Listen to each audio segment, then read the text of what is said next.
तुम्ही जरा प्रयत्न करा सेंद्रिय शेतीकडे. आणि जेव्हा तुम्ही सेंद्रिय शेती कराल, कारण की इथं मी एक बघतो बरेचसे मोठ्या प्रमाणात आदिवासी भागातीलच शेतकरी आलेले दिसतात.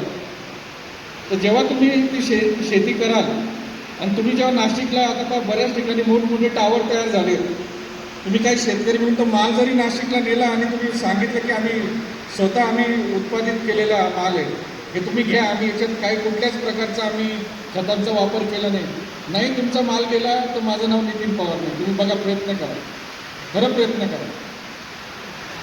कारण की आपण बऱ्याच वेळ बघतो, आता ते पाटवी रिकडची मंडळी आली का नाही, लोक म्हणतात ते पण म्हणतात आमच्या मार्केटमध्ये भाजीपाला खरेदी केला गेला पाहिजे मार्केटमध्ये. का की आम्ही दिवसभर त्या काय देवळ्या रस्त्याला म्हणा किंवा पाटवीकडे बरेचसे शेतकरी व्यापारी बाहेरच असतात. म्हणजे रेडिओचं टावर तिथं एक चांगलं नागलीचं इतकं भारी दुकान केलं आहे, म्हणजे ते कोण असेल मला माहीत नाही, पण इतकं म्हणजे एकदम नवीन टेक्नॉलॉजीचं, म्हणजे त्यात सर्व नागलीच्याच वस्तू ठेवल्या आहेत.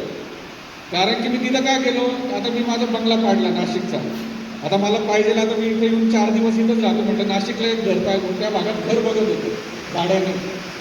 तर जरा त्यांनी जे सांगितलं की नागली वरईकडे वळायला पाहिजे, निश्चितच आपण लोकांनी थोडं त्या गोष्टीबरोबर नैसर्गिक किंवा सेंद्रिय शेती जर तुम्ही केली